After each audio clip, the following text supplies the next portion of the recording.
I will not be wrong to say we are in the argument era right now. Everyone is fighting, and there is always something to fight about, be it politics, religion, gender, race, justice, morality, culture. Every issue has become a subject of argument.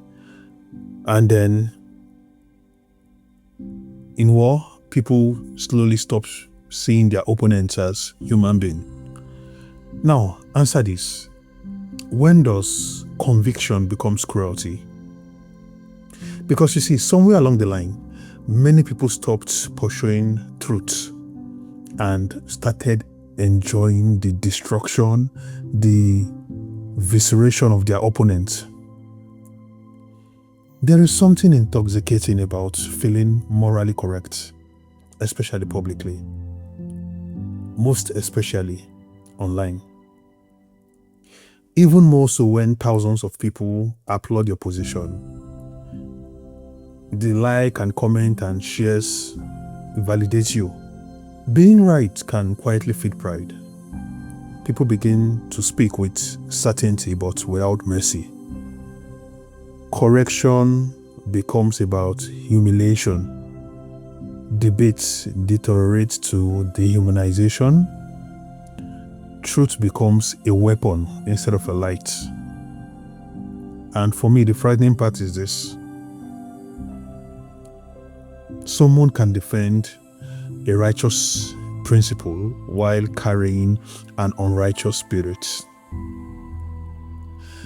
The Bible says, "He hath showed thee, O man, what is good, and what doth the Lord require of thee, but to do justly, and to love mercy, and to walk humbly with thy God."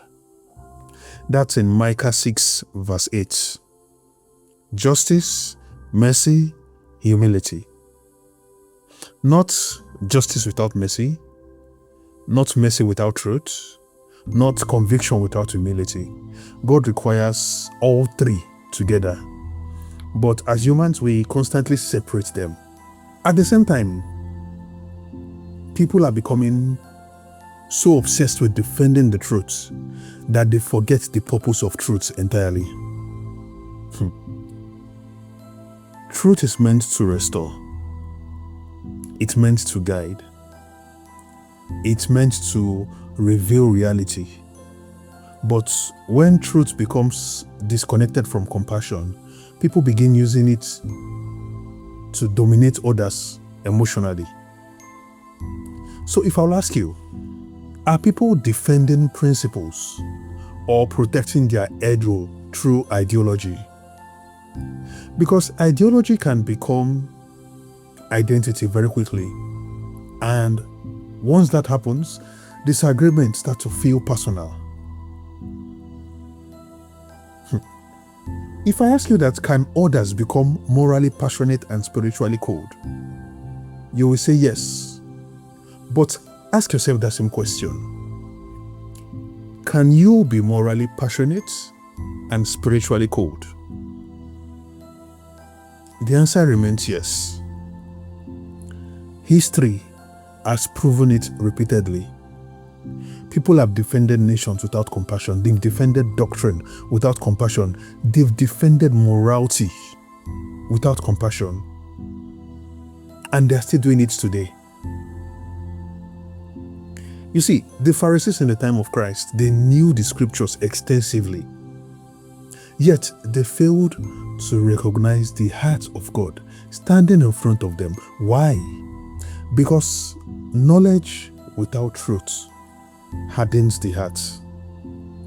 And hardness often disguises itself as strength. Social media made all of that worse. Modern culture rewards outrage. The cruelest clip spread fastest, mockery spread faster than patience, humiliation spread faster than understanding, and eventually, people begin performing righteousness instead of practicing it. Compassion gets interpreted as weakness. Nuance gets interpreted as compromise. Listening gets interpreted as betrayal. So everyone becomes louder, angrier, more tribal, and less human. Once people stop saying humans and start saying labels, tribes, groups, isms, cruelty becomes easier. You are no longer talking to a person, you are talking to those people.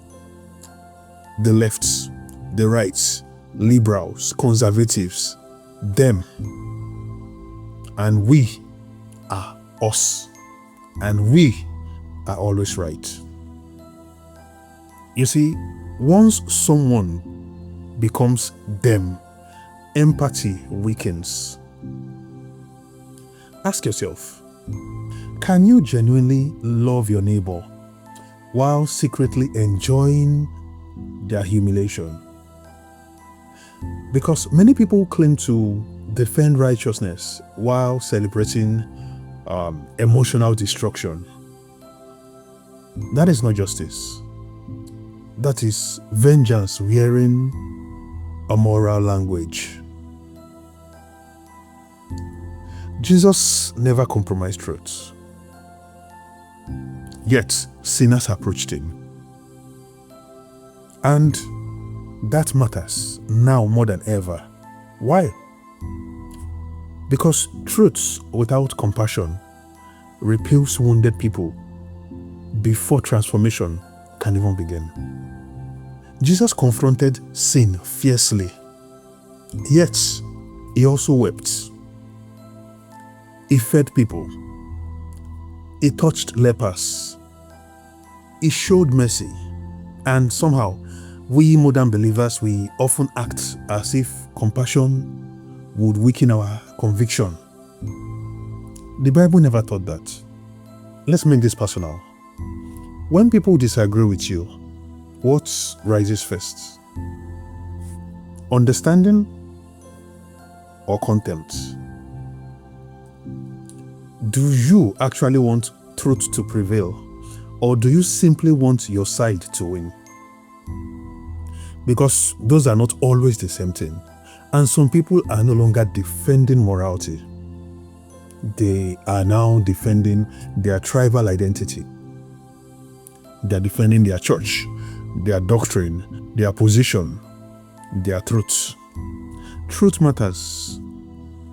But truth handled without love becomes spiritually dangerous.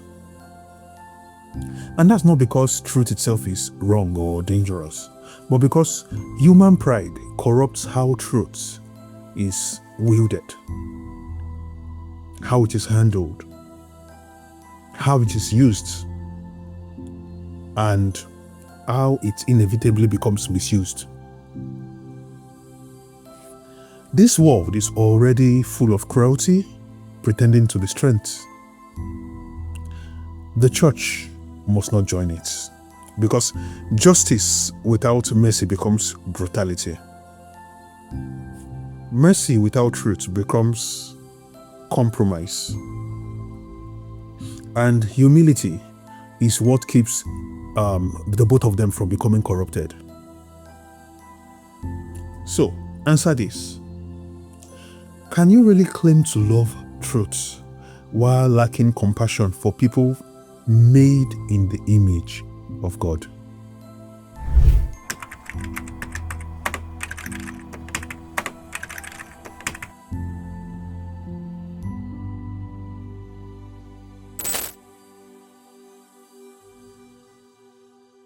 The DL Voice. Jesus only is our message. Jesus only, Jesus ever.